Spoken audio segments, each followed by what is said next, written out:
Selamat malam Bapak Ibu Saudara, Shalom. Selamat malam. Iya, kiranya semua dalam keadaan baik, sehat, dan diberkati oleh Tuhan. Puji Tuhan kita bisa bertemu lagi hari ini dalam acara PA Online bareng seri Alkitab. Walaupun masih batuk-batuk. Sorry, kita masih harus pakai masker nih karena saya masih belum sembuh total batuknya. Mudah-mudahan minggu depan saya sudah bisa lepas masker. Amin, amin. Itu yang kita rindukan, Bu. Iya. Oke, malam hari ini senang sekali karena kita bisa bertemu kembali. Rasanya seminggu itu terlalu lama dan kita akhirnya bisa kembali ya untuk melakukan PA Online bareng kita. Dan tentunya kita akan bersama-sama nanti ditemani dengan 2 guest tamu spesial kita. Tapi sebelumnya mungkin teman-teman baru mengikuti pertama kali, perkenalkan dulu ya Bu ya. Kita host yang akan memandu malam hari ini, saya Roma. Saya Yulia. Iya, dan kita yang akan menolong teman-teman untuk bisa mendalami pasal-pasal yang terkenal yang akan kita gali. Hari ini ada 2 pasal nih, dari Roma pasal 6 dan Roma pasal 7. Ya, lumayan berat nih. Selama Roma pasti tetap berat sih Bu. Ya. Oke.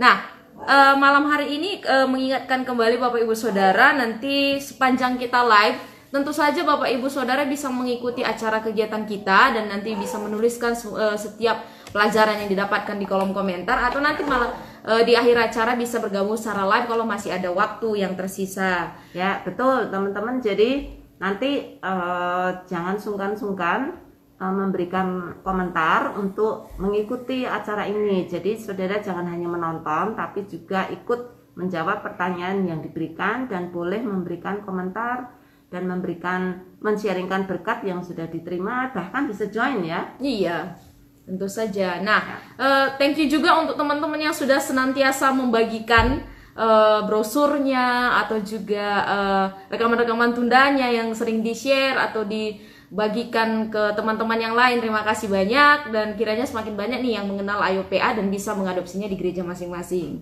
Iya, kita akan tunggu ya 2 teman guest kita yang akan bergabung. Nah, Bapak Ibu Saudara sekalian, kita akan segera memulai acara kita pada malam hari ini.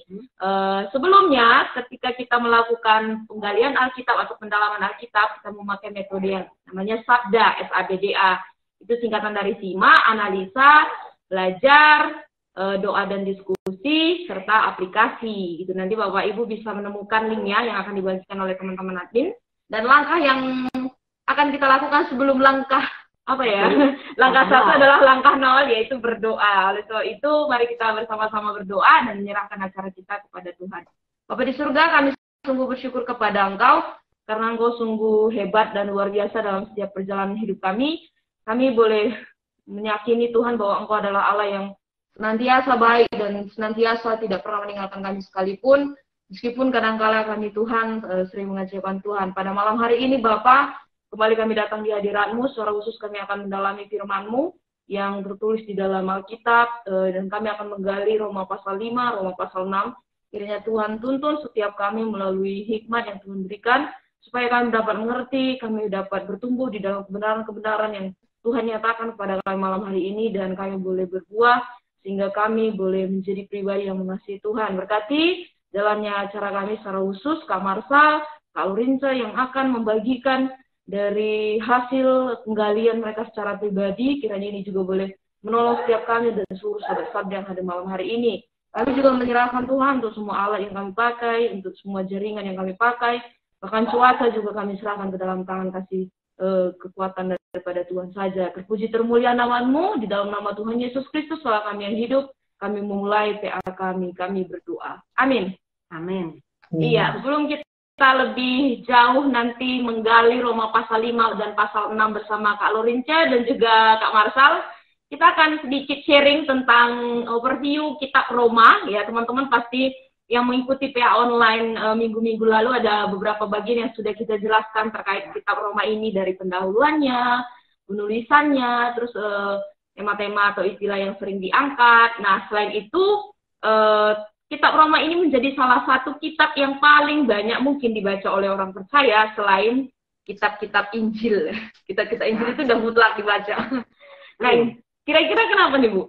Ya, ada banyak alasan ya, karena kitab Roma itu secara khusus berbicara tentang doktrin yang paling utama ya di dalam kehidupan Kristen, yaitu tentang manusia, tentang dosa, tentang keselamatan di dalam Yesus Kristus, dan tentang bagaimana hidup sungguh-sungguh di dalam Tuhan gitu. Jadi ini merupakan satu kitab yang lengkap gitu untuk menjalankan kehidupan Kristen, dari mengerti kenapa manusia membutuhkan keselamatan sampai manusia, bagaimana manusia hidup benar di hadapan Tuhan. Iya, jadi sangat kronologis banget ya cerita yang bukan cerita sih, tapi pemaparan yang dijelaskan oleh Paulus ya, dari pasal 1 itu bagaimana rencana keselamatan, dan Paulus membeberkan tentang semua orang berdosa, dan di pasal 3 sampai pasal 5, tapi oleh karena iman kita diselamatkan, sampai nanti akhirnya kita sebagai orang-orang yang sudah hidup di dalam Kristus. Langkah yang kita ambil di dalam kehidupan rohani kita itu berpadanan kepada Injil Kristus dan juga hidup di dalam Roh Kudus, sampai praktek hidup kita gimana tindakan nyata setelah kita diselamatkan itu jelas sekali dipaparkan oleh Paulus di surat Roma ini. Iya, selain itu garis besar dari kitab Roma ini apa ya? Terdiri dari 2 bagian itu tadi yang saya jelaskan di awal, pasal 1 sampai pasal 11 ini benar-benar berfokus tentang fakta-fakta terkait keselamatan dan juga iman di dalam Yesus Kristus. Baru pasal 12 sampai pasal 16 itu bersifat praktis atau terapan, karena berisi tentang nasihat ataupun tentang didikan gitu sebagai orang-orang Kristen, yaitu wajib kepada pemerintah, untuk taat kepada pemerintah, terhadap orang-orang yang lemah, bahkan terhadap menanggung kelemahan bersama sebagai orang-orang percaya, sampai Paulus menutup kitab Roma dengan sangat indah dengan kata-kata penutup dan juga berkat yang disampaikan. Ya, banyak orang berpikir bahwa kitab Roma, surat Roma itu berisi semua pengajaran doktrin. Padahal tidak ya. Di bagian belakang ada banyak sekali hal-hal praktis yang Paulus sampaikan sehubungan dengan keyakinan kita di dalam Kristus, karena pembenaran kita di dalam Kristus, dan karena keselamatan kita di dalam Kristus melalui iman, maka kita harus hidup sungguh-sungguh di hadapan Tuhan sesuai dengan keyakinan yang kita miliki. Dan itu ada di bagian belakang dari kitab Roma. Jadi tidak benar kalau kitab Roma itu hanya berisi doktrin saja. Iya, mungkin seringkali karena membaca pasal-pasal awal itu udah kayaknya berat sekali gitu ya.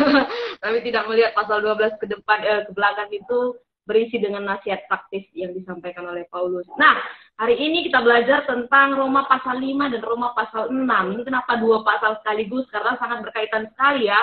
Di Roma pasal 6 dan Roma pasal 6 ini kita melihat pentingnya gitu ya, dengan keyakinan yang Paulus tuangkan gitu kepada jemaat di Roma saat itu tentang orang-orang yang dibenarkan di dalam Kristus Yesus gitu, dan dimulai dengan nanti fakta tentang Adam dan Kristus dibandingkan bagaimana adanya Adam jatuh ke dalam dosa, tetapi di dalam Kristus ada kasih karunia dan kebenaran yang diberikan oleh Yesus Kristus, dan kita menerima kehidupan yang kekal. Ya, nanti kita akan membahas lebih jauh tentang pasal 5 dan pasal 6, dan nanti Kak Marsha dan juga Lorenzo akan menolong kita untuk tahu lebih banyak tentang Roma 5 dan 6. Oke, karena Ibu Yulia sudah ngomongkan, jadi sekarang kita akan bersama-sama ya melihat Roma pasal 5 dan Roma pasal 6 bersama Kak Marsha dan juga Kak Lorenzo. Nah, mungkin saya mulai dulu dari Kak Marsha. Ada berapa ayat yang kalau di total ini dari masing-masing pasal dari Roma 5 dan 6 ini, dan ada judul-judul perikopnya disebutkan? Iya, kalau kita lihat ya teman-teman, sahabat Sabda semua, kita bisa melihat bahwa surat Roma itu terdiri, pasal yang kelima itu terdiri dari ada sekitar 21 ayat ya. Surat Roma pasal yang kelima ada 21 ayat, sedangkan surat Roma pasal yang keenam ini ada 23 ayat. Jadi kalau ditotalkan 21 ditambah 23 yaitu ada 44 ayat. Betul. Dan kalau kita melihat juga judul-judul perikopnya gitu ya, dari surat Roma pasal yang kelima ada hasil pembenaran. Nah, itu adalah judul perikop dari ayat yang pertama sampai ayat yang ke-11. Dan dari ayat yang ke-12 sampai ayat yang ke-21 judulnya adalah Adam dan Kristus. Sedangkan di dalam surat Roma pasal yang ke-6, dari ayat yang pertama sampai ayat yang ke-14, judul perikopnya adalah Mati dan Bangkit dengan Kristus. Dan ayat perikop yang terakhir di surat Roma pasal yang ke-6 ayat yang ke-15 sampai yang ke-23 adalah 2 macam perhambaan. Ya. Oke. Jadi ada 2 perikop dan 2 perikop ya. Jadi ada 4. Ya, ada 4 perikop. Betul. Oke. Ya. Nah, saya lanjutkan ke Kak Lorince. Ketika mempelajari Roma pasal 5 dan 6, siapa saja tokoh-tokoh yang disebutkan di dalam 2 pasal ini? Oke, baik. Shalom semua sahabat Sabda. Ya, shalom. Siapa saja tokoh yang ada dalam kitab Roma pasal 5 dan 6. Pasal 5 itu ada Allah sendiri, Yesus, Roh Kudus, Adam dan Musa. Terus ayatnya yang pasal yang ke-6 itu ada Allah, Kristus dan Paulus. Oke. Dan kata yang sering diulang-ulang di sini kamu merujuk kepada siapa nih? Kepada jemaat atau bisa juga kepada para pembaca. Oke. Jadi ada beberapa tokoh yang seringkali disebutkan di dalam Roma pasal 5 dan pasal 6. Saya kembali kepada Kak Marsal nih. Adakah kata-kata yang diulang-ulang dan penting di dalam kedua pasal ini yang Kakak temukan? Iya. Katanya adalah ini, bahwa kita itu dibenarkan karena iman.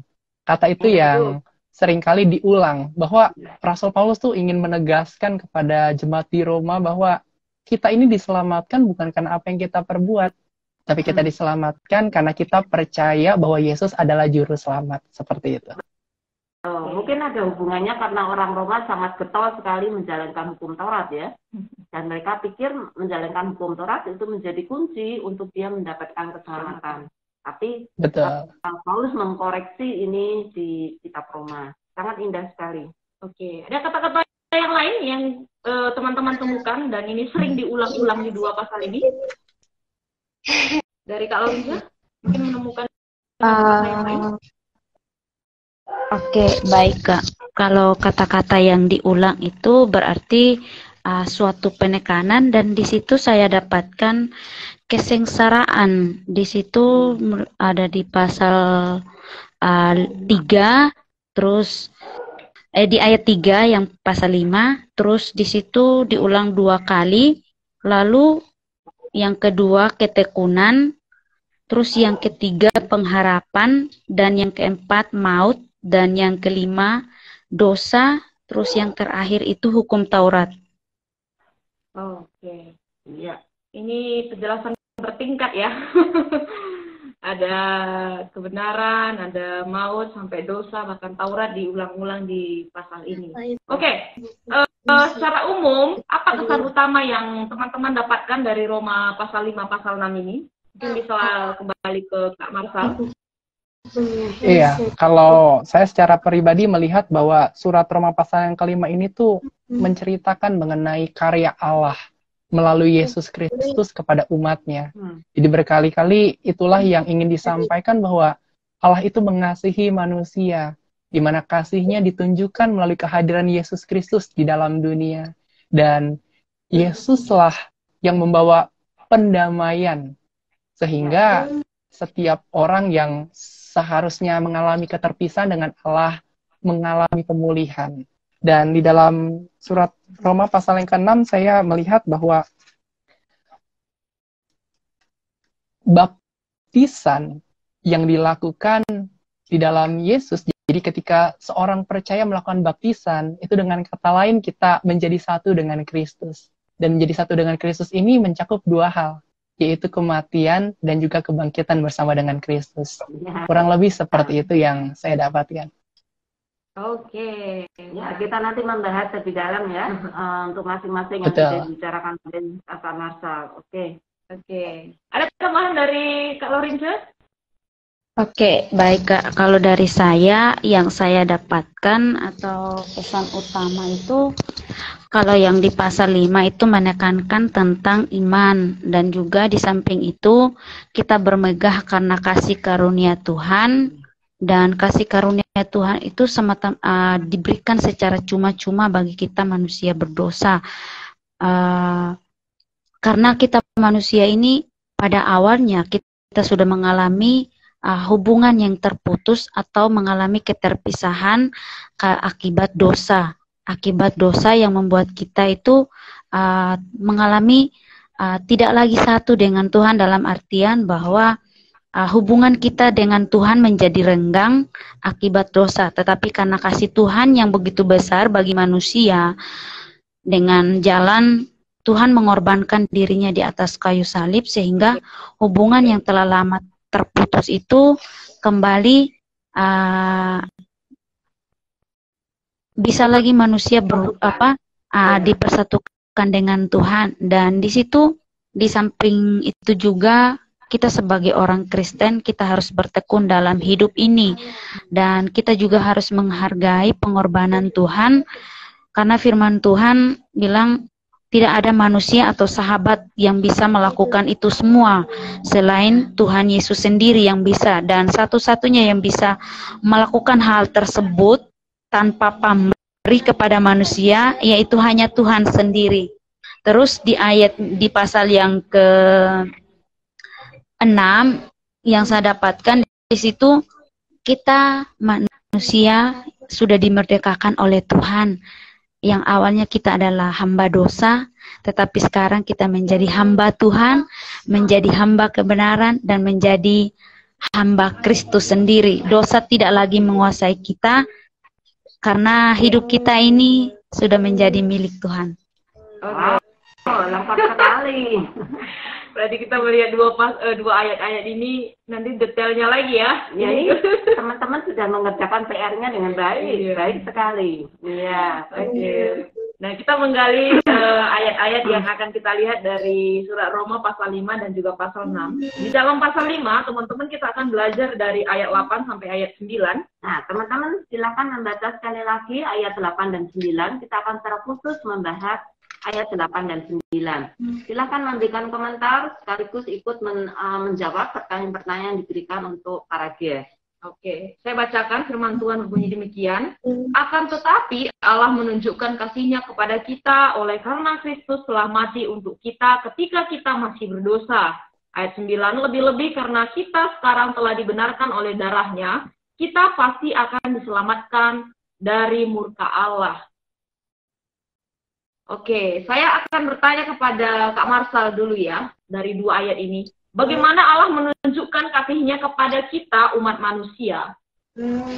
Iya, Allah menunjukkan kasih-Nya kepada manusia dengan memberikan Yesus Kristus ke dalam dunia. Artinya melalui Yesus Kristuslah Allah menunjukkan kasih-Nya yang begitu besar bagi setiap manusia, di mana Yesus Kristus datang ke dalam dunia, diutus ke dalam dunia untuk memberikan nyawanya mati di atas kayu salib untuk menebus setiap dosa manusia. Iya. Oke, jadi Kristus mati untuk kita gitu ya, menunjukkan kasih-Nya dengan cara Kristus, dan tadi dikatakan sudah memberikan dirinya kepada manusia dan mati untuk kita. Nah, selanjutnya masih di ayat ini, kembali ke Kak Lorince, mengapa Kristus mau mati untuk kita ketika kita masih berdosa? Kalau menurut saya, Kak, kalau Tuhan tidak dalam artian mati atau digantung di atas kayu salib, yang pastinya kita manusia tidak akan mengalami pemulihan atau mengalami yang namanya ditebus, yang namanya dibenarkan, seperti kata firman Tuhan di ayat 1 tadi. Kalau Tuhan sendiri tidak punya kasih atau tidak punya inisiatif untuk mengorbankan anaknya di atas kayu salib, otomatis kita manusia akan tetap hidup dalam dosa, dan dosa itu akan membuat kita tetap terpisah dengan Tuhan, dan kita tidak akan pernah tahu siapa Tuhan, karena manusia yang hidup di dalam dosa atau menjadi hamba dosa, dia tidak akan tahu siapa Tuhan, dan dia tidak akan mengenal Tuhan itu penuh kasih. Dengan jalan demikian, Tuhan mengorbankan anaknya di kayu salib, manusia mengalami pemulihan oleh Tuhan sendiri, dan hubungan yang telah lama renggang kembali dipersatukan oleh Tuhan. Ya, pertanyaan ini ada hubungannya dengan ayat yang ke-7. Banyak orang mau melakukan sesuatu yang baik untuk orang yang baik. Tetapi kenapa Kristus mau melakukan untuk orang yang durhaka, orang yang berdosa? Kenapa dia mau gitu ya?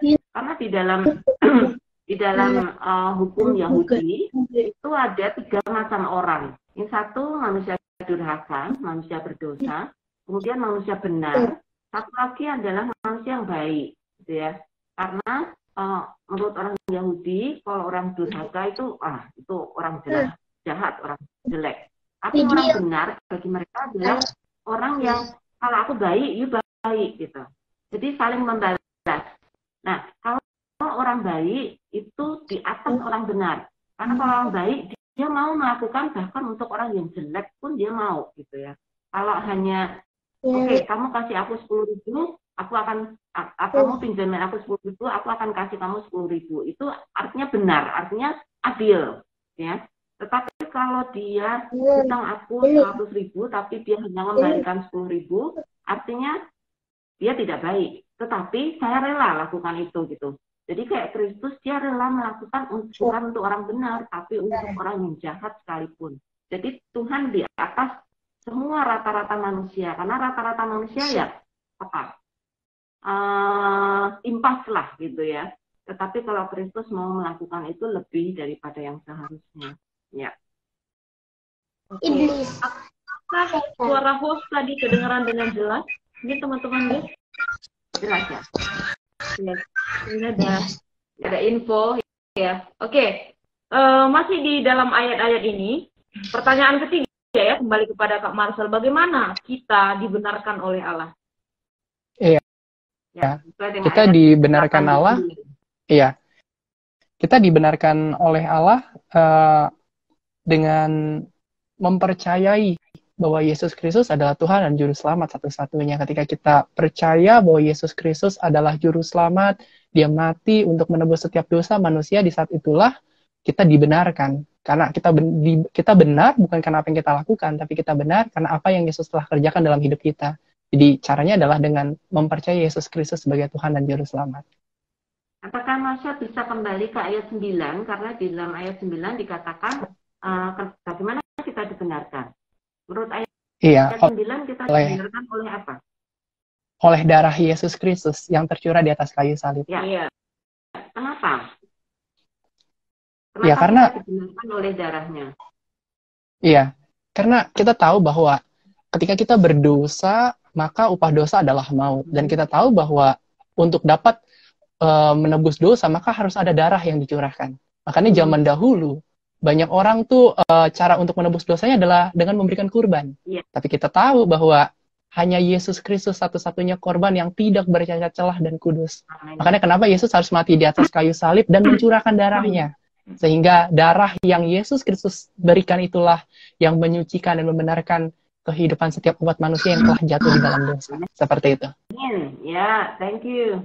Iya, jadi kita dibenarkan oleh darahnya yang suci, yang tanpa noda, yang tanpa celah, yang berharga, bahkan di kitab Perjanjian Lama dikatakan sangat berharga, dari segala apa yang ada harus mati melalui kematian Yesus di kayu salib, melalui darahnya, sehingga darah Yesus ini sekali untuk selama-lamanya, gitu ya, kita terima itu, kita dibenarkan oleh Allah. Nah, kembali ke Kak Lorinca, apakah jaminannya bahwa kita pasti akan diselamatkan dari murka Allah, kalau kita lihat dari ayat 9 ini? Jaminannya pasti kita diselamatkan, karena kalau misalnya kita tidak diselamatkan dari murka Allah, ya mungkin entah dari salah satu kita tidak ada lagi sekarang. Karena kalau kita perhatikan di zaman Perjanjian Lama, kalau murka Tuhan itu menyala-nyala, maksudnya tidak bisa dielakkan, dan itu ada terjadi sesuatu bagi umat Israel. Tetapi kalau kita perhatikan sekarang, banyak kemurahan yang Tuhan anugerahkan kepada kita. Coba kalau kita kembali ke Perjanjian Lama, ya mungkin kita tidak tahu dosa apa yang kita lakukan yang membuat Tuhan murka terhadap kita.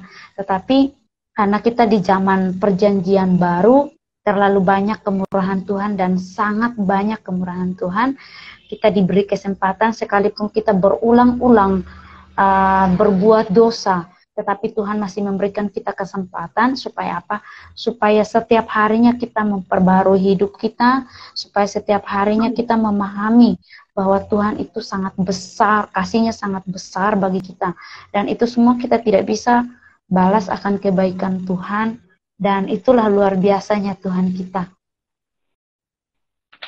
Ya, apakah ada tambahan dari Kak Marsal, jaminan bahwa kita pasti akan diselamatkan dari murka Allah? Jaminannya adalah Yesus Kristus itu sendiri. Ya. Jadi Yesus Kristuslah yang menjadi acuan atau pegangan kita, bahwa tidak hanya dosa itu diampuni, tapi ya murka Allah, hukuman yang seharusnya kita terima pun juga kita telah diampuni gitu. Kita telah dibebaskan dari hukuman tersebut. Dosanya ya diampuni, apalagi hukumannya, seperti itu. Pelanggarannya aja dilepaskan, apalagi hukumannya. Seperti itu. Jadi jaminannya adalah Yesus Kristus itu sendiri. Ya, kalau boleh visualisasikan ya, Allah yang murka Allah itu harus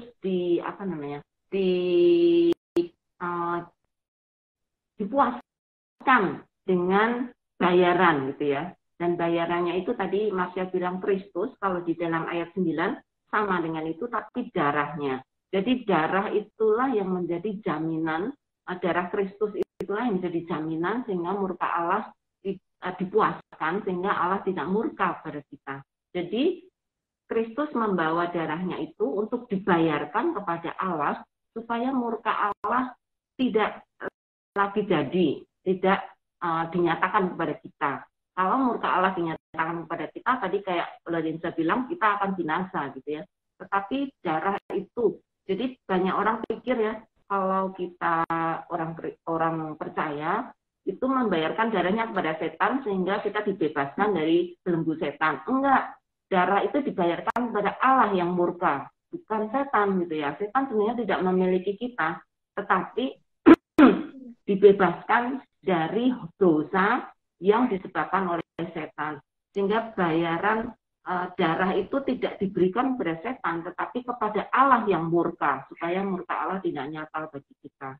Oke, dalam hal inilah akhirnya kalau di ayat seterusnya dikatakan kita menjadi orang-orang yang diperdamaikan dalam Allah. Jadi kita pasti akan diselamatkan, bukan mudah-mudahan atau bukan sesuatu yang kelihatannya akan, tapi nggak tahu yakin apa enggak gitu, tapi pasti akan diselamatkan dengan Allah. Kita bersyukur ya jadi orang Kristen, ketika kita diselamatkan pasti, bukan mudah-mudahan selamat ya. Ya, puji Tuhan. Nah, pelajaran apa yang didapat dua ayat yang digali di atas ini? Dari Kak Marsal dulu, nah, ke Kak Lorenza. Iya. Kalau saya sih secara pribadi melihat bahwa kasih Allah begitu besar ya bagi setiap umat manusia, di mana kasih-Nya yang begitu besar ditunjukkan dengan mengutus Yesus Kristus ke dalam dunia untuk menebus setiap orang dari dosa-dosa yang telah dilakukan. Tujuan penebusan dosa tidak hanya semata-mata supaya dosa itu dihapuskan atau hukumannya tidak dialami, tetapi karena Tuhan mau menyelamatkan setiap umat manusia sehingga dapat memperoleh kehidupan yang kekal. Jadi saya melihat bahwa kasih Allah itu benar-benar besar. Kenapa? Karena kasih-Nya itu sampai mengorbankan nyawa. Kita tahu bahwa tidak ada kasih yang lebih besar daripada seseorang yang mau memberikan nyawanya bagi sahabat-sahabatnya atau orang-orang yang dikasihinya. Wujud kasih yang terbesar adalah mengorbankan nyawa, memberikan nyawa. Jadi saya melihat bahwa itu benar-benar kasih yang udah paling top lah gitu. Kita bisa melakukan banyak hal dalam dunia ini sebagai wujud kasih, betul. Tapi ada wujud kasih yang paling tinggi ketika kita berkata bahwa kita mengasihi pribadi atau sesama kita, yaitu mau mengorbankan diri kita untuk orang yang kita kasihi. Jadi saya juga belajar ya secara pribadi untuk menjadi pribadi yang mau berkorban untuk Tuhan, bahkan memberikan diri atau berkorban juga bagi sesama. Ya, oke. Thank you. Kak Lorenza. Oke, kalau dari saya Kak, Tuhan itu Maha Murah dan Maha Kasih. Banyak orang mengatakan bahwa Tuhan itu tidak ada ketika mereka mengalami kesusahan. Itu artinya orang-orang yang tidak percaya sama Tuhan. Tetapi kita sebagai orang Kristen atau saya sendiri yang pernah mengalami mengalami Tuhan, atau bahkan kalau mau diceritakan luar biasanya Tuhan dalam hidup saya itu tidak akan pernah habis-habisnya. Bahkan dalam keadaan keterpurukan, Tuhan hadir. Bahkan orang-orang di sekeliling saya pun tidak peduli sama sekali. Di situ saya merasa bahwa hanya Tuhan yang tidak pernah berubah. Dan di samping itu juga Tuhan mengorbankan segala-galanya hanya untuk manusia, untuk saya secara pribadi, dan kita harus menghargai pengorbanan Tuhan. Tetapi terkadang dalam hidup kita sering bernegosiasi dengan Tuhan dalam hal kita beribadah. Contoh hal kecil ya, kita selalu bernegosiasi dengan Tuhan. Misalnya kita sedang capek dari kerja, Tuhan, kadang kita mengatakan bahwa Tuhan nanti saja, besok masih ada waktu. Tetapi malam hari ini kita diingatkan kembali bahwa sebagai orang Kristen, jangan terlalu bernegosiasi dengan Tuhan. Jangan sampai Tuhan bernegosiasi dengan kita. Tuhan bilang, 1 menit bolehlah saya, jangan kasih nafas. Apakah kita bisa? Tapi saya percaya kita tidak akan bisa ya. Jadi sebagai umat-umat yang mengenal dan mengerti kebenaran, mari menghargai pengorbanan Tuhan. Mari kita melakukan atau kita belajar di setiap hari hidup kita. Kita mengerti bahwa Tuhan telah berkorban bagi kita. Apa yang bisa kita lakukan terhadap sesama kita itu dalam wujud yang nyata, dan juga apa yang harus kita lakukan untuk Tuhan. Ya, kembali kepada pribadi kita masing-masing malam hari ini, itu yang menjadi pertanyaan, apa yang sudah kita lakukan untuk sesama kita dan apa yang sudah kita lakukan untuk Tuhan. Itu jawabannya ada pada diri kita masing-masing. Ya, thank you. Kalau dalam bahasa Jawa itu bukan negosiasi tapi hitung-hitungan gitu ya. Oke, saya udah kasih segini sama Tuhan, Tuhan harus kasih aku segini gitu ya. Jadi kita nggak boleh hitung-hitungan. Setuju banget Lorenza. Oke, thank you Kak Lorenza dan juga Kak Marsa yang sudah membagikan 2 ayat pertama kita dari penggalian pasal 5 malam hari ini. Dan gimana teman-teman sahabat-sahabat yang sudah bergabung? Ini di atas 30 nih yang bergabung nih. Apakah sudah memberikan tanggapannya atau pelajarannya yang didapatkan dari pasal 5 ini? Ya, belum ada banyak tanggapan ini kecuali Pak Parinding. Oke. Iya. Kenal ya Kak ya? Teman? Tidak. Pak Parinding nih Bu. Oke. Oke, ini tanggapan dari Pak Z. Karya keselamatan Allah di dalam pengorbanan Tuhan Yesus Kristus melalui kematian dan kebangkitannya dan naik ke surga dan akan datang bagi mereka yang taat dan setia. Ya, betul Pak Z. Ya. Gimana teman-teman yang lain? Ayo kasih ini dong, pertanyaan atau tanggapan atau komentar. Setuju, tidak setuju? Kalau setuju kenapa? Kalau tidak setuju kenapa? Iya. Oke, kita tunggu ya sambil kita lanjutkan PA kita malam hari ini. Oke, nah kita akan lihat bagian kedua dari pasal 6 dan masih sama ayatnya, sama dari ayat 8 dan juga ayat yang ke-9.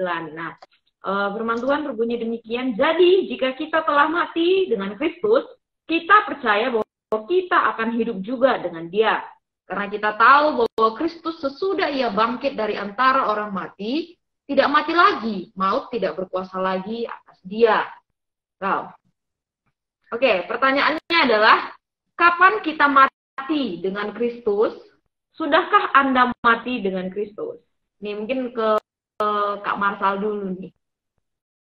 Kapan kita mati dengan Kristus? Dan pertanyaan selanjutnya adalah, sudahkah Anda mati dengan Kristus? Iya, sebenarnya maknanya sangat dalam ya. Kapan sih kita mati dengan Kristus? Kita kan masih hidup. Terus kapan? Gitu, ketika kita meninggalkah? Bukan. Kita mati dengan Kristus ketika kita telah menjalani baptisan yang Yesus Kristus kehendaki. Ketika kita mengikuti baptisan, kita tahu ya baptisan yang Yesus Kristus ajarkan adalah baptislam. Seperti itu. Nah, ketika kita melakukan baptisan, dengan kata lain kita tuh menjadi satu dengan Kristus. Nah, menjadi satu dengan Kristus dalam hal apa? Dalam hal kematiannya dan juga kebangkitannya. Nah, itulah. Kalau ditanya, sudahkah kita mati dengan Kristus? Pertanyaannya, apakah kita sudah dibaptis atau belum? Ketika kita telah mengikuti baptisan, dengan kata lain kita sudah mati dengan Kristus. Tetapi kalau kita belum, maka Alkitab mengajarkan bahwa kita belum sesungguhnya mati bersama dengan Kristus. Seperti itu. Ya, baptisan sebenarnya hanya sebagai simbol, ya, sebagai simbol. Betul. Bahwa kita sudah mati dan kita juga dibangkitkan dari kematian. Tetapi baptisan yang sesungguhnya adalah baptisan roh, jiwa kita. Jiwa kita apakah atau roh kita apakah sudah dibangkitkan oleh Kristus. Nah, ketika kita lahir baru itu sebenarnya adalah peristiwa pembaptisan roh di dalam roh kita yang dulunya mati sekarang menjadi hidup, ya. Jadi baptisan roh itu lebih penting daripada baptisan simbol. Nah, harus sungguh-sungguh sudah dibaptis hati kita atau roh kita sudah dibangkitkan Kristus. Nah, ketika roh kita sudah dibangkitkan Kristus, maka kita punya keyakinan penuh akan keyakinan di dalam Kristus yang sudah mati bagi kita. Lalu kita simbolkan atau kita nyatakan itu di dalam baptisan. Apakah berarti baptisan tidak penting? Oh, penting, penting sekali. Itu sebagai pengakuan diri bahwa aku sudah bersama dengan Kristus dan aku sudah mati dan bangkit bagi Kristus. Jadi, ya, terima kasih Marshall sudah mengingatkan bahwa baptisan itu penting sebagai pengakuan kita di depan banyak orang, di hadapan dunia, bahwa kita sudah mati dan bangkit bagi Kristus. Ya. Jadi, sudahkah Anda mati dengan Kristus? Jawabannya berarti? Sudah. Gimana nih, teman-teman? Kalau Kak Marshall sendiri menjawabnya gimana? Iya, sudah. Oke. Dan sudah bangkit juga ya, bukan cuma mati ya. Iya. Nanti dibangkitin nanti. Oh, iya, betul. Kalau Rinca gimana? Kalau menurut saya, Kak, dari kata baptisan itu baptiso, ditenggelamkan, berarti bahwa ketika kita ditenggelamkan atau dibaptis, kita sudah meninggalkan cara hidup kita yang lama, dan ketika kita keluar dari air, kita sudah mengalami hidup baru.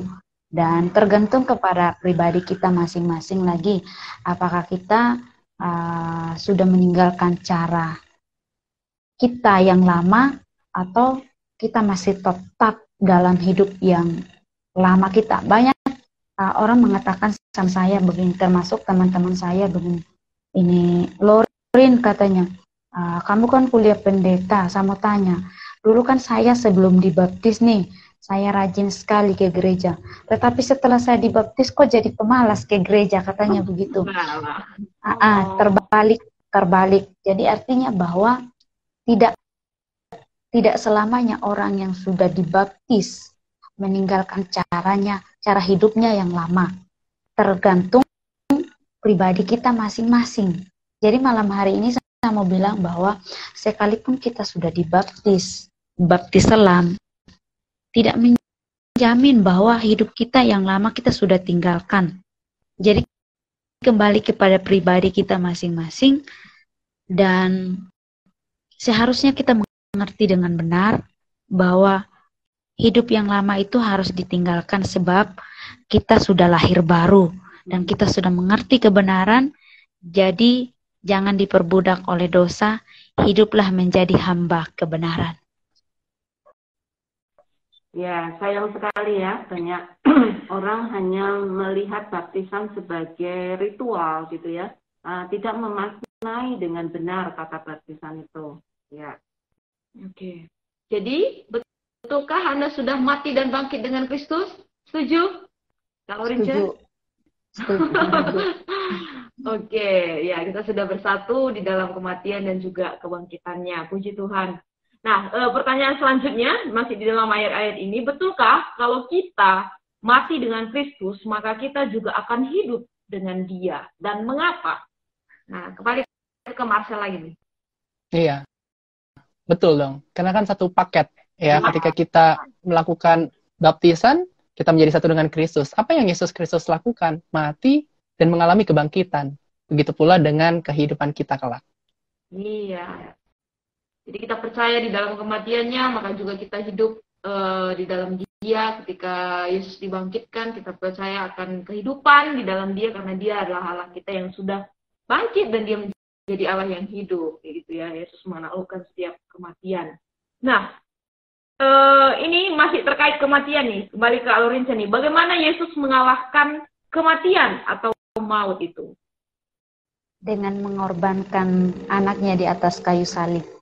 Iya, setelah dia berkorban di atas kayu salib, bagaimana Yesus mengalahkan kematian atau maut itu tadi? Kalau merujuk ke ayat-ayat ini, Kak.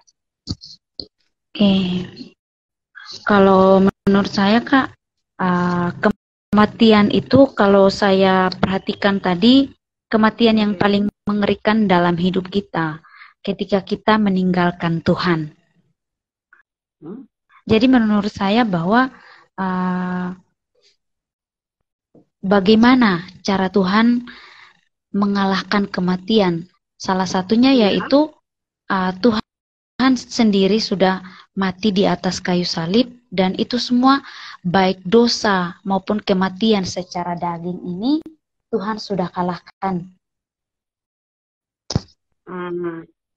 Ya, tapi ada langkah berikut.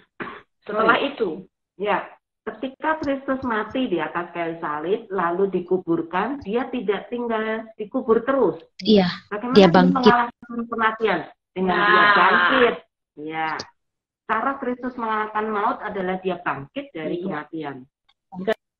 Katakan di ayat 9, karena kita tahu bahwa Kristus sesudah ia bangkit dari antara orang mati, tidak mati lagi. Gitu ya. Jadi Kristus mengalahkan maut.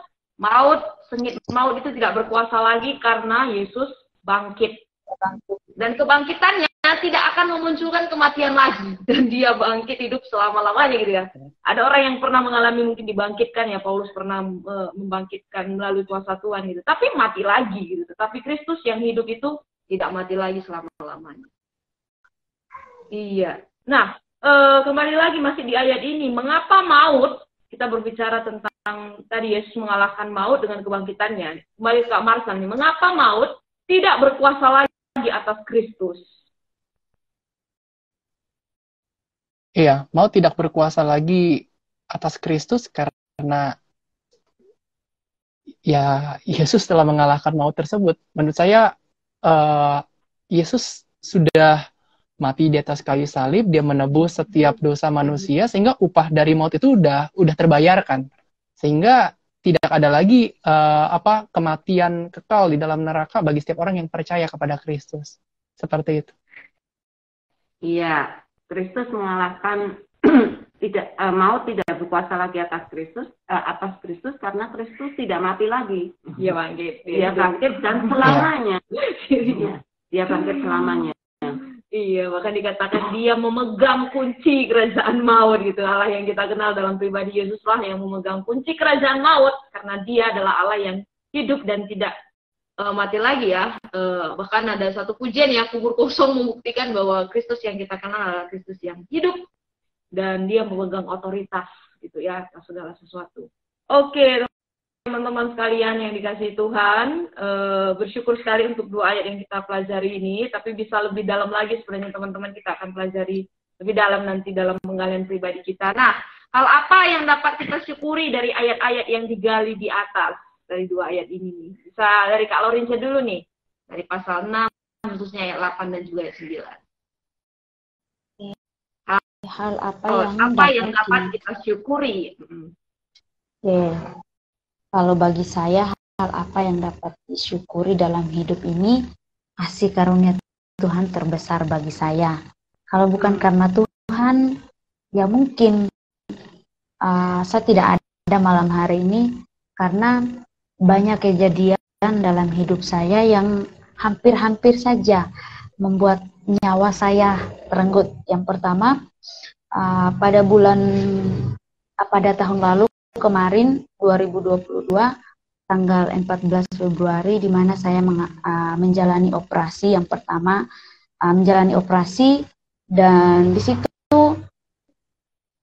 secara manusia saya terbatas dan saya jauh dari orang tua dan saya tidak punya siapa-siapa. Dan posisi waktu itu saya bukan mengarang, tetapi ini betul-betul kasih Tuhan sangat nyata bagi saya. Dan ketika saya di rumah sakit dan saya harus melakukan pembayaran karena hasil operasi itu dikirim ke Bali, dan di situ dokter mengatakan bahwa saya harus siapkan uang 500.000. Tetapi saya tidak punya uang, dan posisi itu saya uang di rekening mungkin cuma 50.000, dan itu masih kurang banyak sekali. Terus saya hanya bilang begini, bahwa kalau Tuhan yang dulu yang saya kenal, yang pernah menolong saya, saat ini pun Tuhan akan menolong saya. Dan setelah itu saya berdoa, setelah itu saya lupakan kalau saya butuh uang 500.000. Tetapi setelah itu tidak berapa lama ada orang telepon saya, WA, dia bilang, ini Ina, kirim buat saya sekarang nomor rekening, ada berkat kamu yang harus saya kasih. Dan di situ saya tidak percaya, bagaimana, dan yang membuat saya itu terkagum dengan Tuhan, orang itu bukan orang Kristen, dia orang Islam yang saya kenal. Memang saya kenal mereka, cuma saya tidak tahu kalau mereka yang akan menolong saya. Tetapi saya bilang tidak, saya mengatakan tidak. Tetapi dia bilang, ini berkat kamu adalah hamba Tuhan. Kalau kamu menolak berkat itu, kamu menolak untuk memberkati saya. Dan di situ saya menangis sama Tuhan bahwa Tuhan begitu baik. Lalu yang kedua, pas bulan kemarin juga, bulan November, pas saya pulang dari pelayanan, saya kecelakaan, dan kaki saya sebelah kanan, itu bagian atasnya itu, dekat jari itu hampir putus, dan saya masuk rumah sakit dengan tidak punya uang, tetapi ada orang yang bayar. Di situ hampir 300-an. Kalau buat saya itu sangat mahal, karena sebagai anak kuliah saya membutuhkan banyak biaya. Di situ ada orang-orang yang menolong saya. Saya tahu ketika saya melakukan apa yang menjadi tugas dan tanggung jawab dari Tuhan, Tuhan akan bertanggung jawab atas hidup saya. Dan menjadi moto dalam hidup saya, ketika saya pelayanan, Tuhan akan bertanggung jawab seutuhnya dalam hidup saya. Dan di situ selama 1 bulan itu saya tidak bisa jalan, sedangkan waktu itu saya harus skripsi, tetapi memang saya terlambat, tapi itu tidak mengurangi sukacita saya. Saya tetap mengejar yang telah saya korbankan selama 1 bulan, karena saya tidak bisa jalan, harus pakai tongkat. Tetapi ada orang yang peduli bahwa ketika masuk kampus mereka kasih tahu ini yang harus saya lakukan. Dan di situ saya tahu betul bahwa ketika kita memberi diri kita untuk melayani Tuhan, dan kita melayani Tuhan tanpa kita melihat ada sesuatu, tapi benar-benar fokus kita akan melayani Tuhan, Tuhan akan bertanggung jawab sepenuhnya bagi hidup kita. Ya, mungkin hanya itu saja. Ya, thank you untuk sharingnya. Ya, bisa Pak Marshall lanjutkan apa yang dapat disyukuri dengan ayat-ayat yang sudah kita gali di atas. Ya, kalau saya secara pribadi yang bisa saya syukuri adalah karya ya atau kebaikan Tuhan atas kehidupan saya secara pribadi, bahkan kepada seluruh umat manusia, di mana karena Yesus Kristus mati dan bangkit, maka kita pun akan mengalami hal tersebut karena kita menjadi pribadi-pribadi yang mau mempercayainya. Dan biarlah kepercayaan kita kepada Tuhan juga kita tindak lanjuti dengan mau hidup sungguh-sungguh di hadapan Tuhan. Seperti itu. Amin. Ya. Thank you banyak untuk sharing teman-teman. Nah, kita masuk ke dalam pertanyaan aplikasi sebagai langkah terakhir dari metode kita, aplikasi. setelah mempelajari Roma pasal 5 dan 6 ini, pelajaran apa yang Kak Marsal dan Lorenzo dapatkan, dan aplikasi apa yang akan Kak Marsal dan Lorenzo lakukan sebagai ucapan syukur bahwa kita sudah mati bersama Kristus dan hidup bersama Kristus. Nah, aplikasinya berupa langkah praktis nih. Silakan mungkin balik ke Kak Marsal dulu lagi. Iya. Kalau saya secara pribadi aplikasinya adalah ya belajar untuk menaati ya apa yang menjadi perintah Tuhan untuk dilakukan. Karena saya menyadari bahwa wujud kasih kita kepada Tuhan tidak hanya perlu untuk disampaikan melalui kata-kata, tapi juga sangat perlu untuk dilakukan dengan suatu tindakan nyata. Karena kan Tuhan berkata, jikalau kamu mengasihi aku, maka kamu akan menuruti segala perintahku. Jadi ya sebagai anak-anak Tuhan, saya akan belajar untuk mengikuti apa yang menjadi kehendak Tuhan. Tuhan mau kita bersekutu dengan Dia, ya maka saya akan baca Alkitab setiap hari. Itu penting buat tiap anak-anak muda, bersekutu dengan Tuhan, baca firman Tuhan setiap hari, supaya kita tahu apa yang menjadi kehendak Tuhan, lalu tetap menjaga kekudusan pastinya, karena menjaga kekudusan bagi setiap anak-anak muda atau setiap manusia bukanlah hal yang mudah, tetapi bersama dengan Tuhan kita dapat melakukannya. Sebagai seorang anak, menghormati orang tua, itu juga penting. Menurut saya, nggak ada yang kebetulan dalam dunia ini. Ketika kita ada di tengah keluarga, pasti ada maksud Tuhan di dalamnya. Menjadi contoh yang baik, menghormati orang tua, dan juga tetap mengasihi mereka apa adanya. Lalu selain itu juga belajar ya untuk mau menyerahkan seluruh kehidupan ini untuk menjadi alat Tuhan. Karena kita menyadari bahwa kita telah ditebus oleh Tuhan, jadi hidup kita milik Tuhan. Sehingga setiap anggota tubuh yang kita miliki juga seharusnya kita mau pakai untuk kemuliaan nama Tuhan. Bukan kita gunakan lagi untuk berbuat dosa. Mungkin dulu kita pakai untuk hal-hal tersebut, tapi kini kita di dalam Kristus, yuk kita pakai hidup kita melayani Tuhan sesuai dengan talenta yang Tuhan telah percayakan. Itu aja. Thank you. Amin. Ya, amin, amin. Thank you Kak Marcel. Dari Kak Lorenza?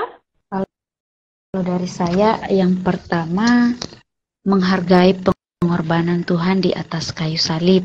Karena tidak ada orang lain yang bisa lakukan untuk kita selain daripada Tuhan sendiri.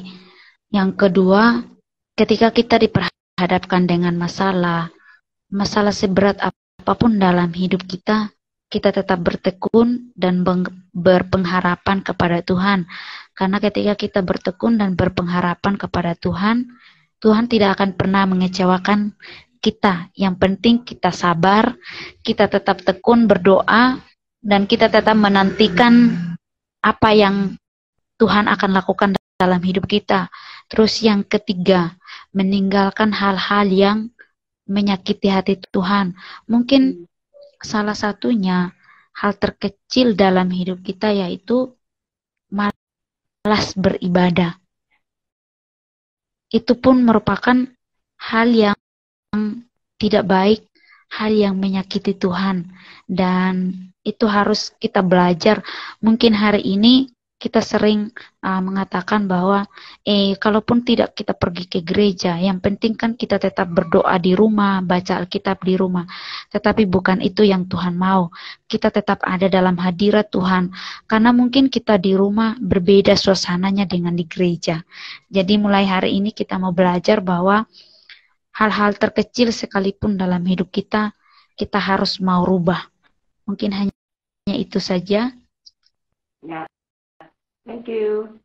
Oke, nah kita mau lihat tanggapan-tanggapan dari teman-teman yang sudah bergabung pada malam hari ini. Pasti Kak Marsal dan juga Kak Lorenzo sudah membacanya juga mungkin di kolom komentar. Ada tanggapan dari Ferry Setiahud. Kita bisa juga hubungkan Roma pasal 4 ayat 25. Sorry. Ayat 25, yaitu Yesus yang telah diserahkan karena pelanggaran kita dan dibangkitkan karena pembenaran kita. Oke. Tanggapan yang selanjutnya dari Ibu Anita. Kak Lorenzo bisa membahasakan dengan sederhana, jangan banyak negosiasi dengan Tuhan. Oh, ini tadi tentang apa ya? Gimana Kak? Iya. Tadi kan sudah dijawab, artinya jangan hitung-hitungan dengan Tuhan. Iya. Ini ada tanggapan, ada pertanyaan juga dari Kak Ray. Kenapa harus mati ya? Mungkin Kak Marsha bisa mau bantu menjawab kenapa Kristus harus mati. Iya. Kenapa Kristus harus mati? Ya. Iya. Kenapa Kristus harus mati? Gitu. Gini, Kristus tahu bahwa upah dosa adalah maut. Artinya kematian di dalam neraka, kematian kekal di dalam neraka. Dan Kristus tahu bahwa diperlukan korban, karena upah dosa adalah maut. Dan untuk dapat menghapus dosa, maka diperlukan adanya korban yang tidak bercacat celah. Pertanyaannya adalah, apakah ada manusia di dalam dunia ini yang tidak bercacat celah atau tidak pernah berbuat dosa? Atau kurban? Gak ada. Yesus tahu bahwa hanya dirinya lah yang kudus. Dialah Allah, dialah Tuhan, sehingga karena kasih yang begitu besar kepada manusia, dia firman jadi manusia. Dia datang ke dalam dunia menjadi manusia. Dan dia yang menggantikan, dia yang mati sebagai korban. Jadi kalau ditanya kenapa Yesus harus mati? Ya karena Yesus mau memberikan dirinya sebagai korban penebus dosa. Karena dia tahu untuk menghapus dosa manusia, korban binatang itu nggak cukup. Manusia nggak ada yang suci. Sehingga dialah yang datang ke dalam dunia sebagai korban yang tidak bercacat celah, sehingga dengan darah yang tercurah di atas kayu salib, darah itulah yang akhirnya membuat kita mengalami pengampunan atas dosa-dosa kita. Dan ketika kita percaya akan apa yang Yesus telah lakukan, bahwa dia telah datang ke dalam dunia, mati di atas kayu salib, dibangkitkan pada hari yang ketiga, maka kita pun juga akan menerima pengampunan tersebut dan akan memperoleh hidup yang kekal bersama-sama dengan Tuhan di sorga. Seperti itu. Amin. Ya, thank you banyak untuk jawabannya yang panjang lebar. Iya. Oke, ada tanggapan dari Kak Parinding. Baptis kan dalam Tritunggal Allah adalah yang utama, sedangkan baptis selam atau percik adalah tanda. Ya, ini tadi bicara tentang simbol ya. Bu Deborah mati bersama Kristus ketika sudah menerima kematian Kristus yang menebus kita dari kuasa dosa, sehingga tidak dikuasai lagi oleh hidup lama. Dan dengan kebangkitannya memberi saya jaminan hidup kekal. Amin. Thank you Ibu Deborah. Amin Kak Lorince dari Ibu Anita. Ada tanggapan dari Pak Dabal Manurung. Dengan ayat Roma 5 ayat 8 sampai 9 kita bisa mengetahui bahwa kita sudah dibebaskan dan diselamatkan dari murka Allah. Dan maut tidak berkuasa lagi atas hidup kita sebab Tuhan Yesus sudah membayar dengan lunas. Amin. Membayar kepada Allah Bapa sudah mau lunas ya. Oke. Kita tanggapan dari Pak Dewa nih kelanjutannya. Kita sungguh bangga memiliki Allah seperti Tuhan Yesus. Amin. Amin Pak. Oke, masih banyak nih tanggapan nih Bu ya. Ray, Tuhan Yesus dahsyat. Amin. Ini yang baik juga ini. Manang, kesaksian yang luar biasa ini tadi diberkati oleh kesaksian dari Kak Lorince. Bagaimana pekerjaan Tuhan dalam kehidupan Kak Lorince yang begitu hebat. Kak Juli, hai Kak Marsal, salam kenal. Kak Marsal mirip sama Kak Revi Halim deh, saudaraannya. Ini Kak Juli bercanda nih. Ya, salam kenal dari Kak Juli untuk Kak Marsal. Salam kenal. Oke, ada tanggapan dari Pak Dabal. Kita patut mensyukuri atas pengorbanan Tuhan Yesus di kayu salib. Tuhan menolong kita semua. Pak Manang. Ada Ibu Winarti, akhirnya bisa bergabung Bu. Selamat malam. Mati bagi Kristus berarti mati atas dosa. Lahir baru dan hidup baru di dalam Kristus, sehingga nanti kita pasti dibangkitkan untuk menerima hidup yang kekal bersama Yesus. Amin. Dan terakhir, tanggapan yang terakhir nih, dari Kak Juli, bersyukur karena pengorbanan Kristus, saya manusia berdosa yang harusnya mati, akhirnya beroleh selamat. Syukur kepada Tuhan. Oke. Iya, bersyukur sekali teman-teman sahabat Sabda, bersama Kak Marsal, bersama Kak Lorince, kita mendapatkan banyak pelajaran-pelajaran rohani terkait dengan satu penekanan yang bagus lagi nih, karena berbicara tentang karya dan penebusan di dalam Yesus Kristus. Kita bisa belajar bersama-sama bahwa Kristus telah menaklukkan kematian. Ya, bersyukur banget pada malam hari ini. Saya sendiri belajar gitu ya terkait tadi beberapa kali diulang terkait menghargai gitu ya, menghargai bahwa Kristus telah mati dan dengan kematian Kristus menjadi satu senjata gitu bagi bagi kita orang-orang yang sudah dimenangkan gitu, orang-orang yang sudah dimerdekakan bahwa kita adalah pribadi yang sudah menang melalui Yesus Kristus yang mati di salib dan menaklukkan kematian. Dan kubur kosong itu tadi membuktikan bahwa Yesus kita adalah Yesus yang hidup sekali untuk selama-lamanya dan dia pasti selalu hidup gitu. Dan saya belajar banyak gitu ya terkait dengan kehidupan saya sendiri gitu di dalam Kristus. Apakah saya sebagai orang-orang yang sudah merdeka, sebagai orang-orang yang menang, apalagi bulan ini saya belajar banyak tentang orang-orang yang dimerdekakan di dalam Allah melalui suatu buku yang sedang saya pelajari dan teman-teman dari Sabda juga pelajari untuk bagaimana orang-orang yang dimerdekakan itu harus seperti apa kehidupannya. Dan di sini salah satunya itu menghargai kebangkitan dan kehidupan yang telah Tuhan berikan melalui pekerjaan Tuhan yang harus senantiasa dilakukan dengan penuh ucapan syukur gitu. Bersyukur untuk kemerdekaan yang Tuhan berikan melalui kematian, kebangkitan, dan kehidupan kekal yang kita akan terima. Ya, terima kasih untuk Kak Marsha dan juga Lorenza yang sudah men-sharingkan banyak berkat yang saya harap diterima oleh teman-teman di rumah. Saya juga terkesan dengan Kak Marsha yang tadi punya komitmen untuk benar-benar hidup bagi Kristus. Kalau Kristus sudah mengorbankan semuanya bagi kita, maka sudah selayaknya kita juga mengorbankan hidup kita bagi Tuhan. Terima kasih Kak Marsha untuk poin penting yang tadi sudah disampaikan. Juga untuk Lorenza, terima kasih untuk sharing-sharingnya. Saya bersyukur bahwa Lorenza juga sudah sungguh merasa dipanggil oleh Tuhan, bukan hanya mengalami kemerdekaan di dalam Kristus, artinya bukan hanya mengalami keselamatan yang sudah diberikan pada Kristus, tapi juga menghidupi apa yang sudah diterima. Dan tadi juga dikatakan sama dengan Roma, bagaimana kita menghargai kematian yang sudah dilakukan Kristus untuk kita tetap hidup sebagai orang-orang yang merdeka yang sudah dinyatakan dilepaskan dari perhambaan dosa kita. Sehingga kita tidak lagi hidup berkubang di dalam dosa, tetapi kita hidup memuliakan Allah. Terima kasih untuk Marshall dan juga untuk Lorenza untuk sharing-sharingnya. Dan teman-teman yang ada di rumah, terima kasih untuk pertanyaannya, terima kasih juga untuk tanggapannya. Semoga apa yang kita pelajari hari ini bukan hanya kita dengarkan lalu kita lupakan, tapi benar-benar kita lakukan di dalam hidup kita. Ya, terima kasih. Oke, malam hari ini kita akan menutup acara kita. Saya mohon Kak Marsha bisa menutup serangkaian acara PA kita malam hari ini. Baik. Terima kasih Kak Roma. Mari teman-teman kita bersatu hati ya di dalam doa. Mari kita berdoa. Tuhan Yesus, terima kasih untuk hari ini, di mana kami dapat kembali mendengar kebenaran firman-Mu, mempelajari firman-Mu, sehingga kami dapat semakin bertumbuh di dalam Tuhan dan mengenal Engkau dengan benar ya Bapa. Tuhan, jadikan kami tidak hanya sebagai pendengar, tapi jadikan kami sebagai pelaku kebenaran firman-Mu. Dimanapun kami berada, kami percaya ada maksud Tuhan di dalamnya.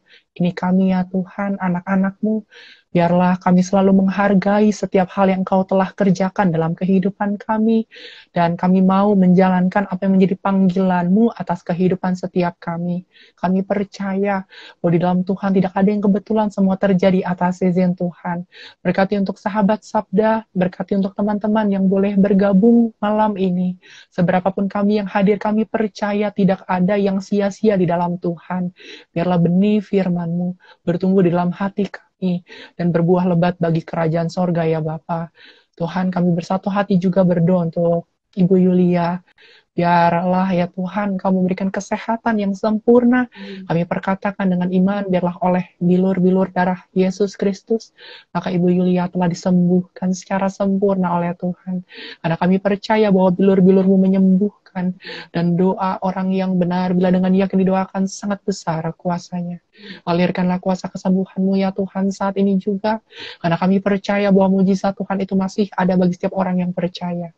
Kami percaya kesembuhan telah terjadi, kemenangan telah terjadi, kelepasan telah terjadi, karena kemenangan telah terjadi dan telah dilakukan oleh Yesus Kristus. Di dalam nama Yesus, kami telah berdoa dan mengucap syukur yang siap untuk menjadi berkat bagi banyak orang. Sama-sama kita katakan amin.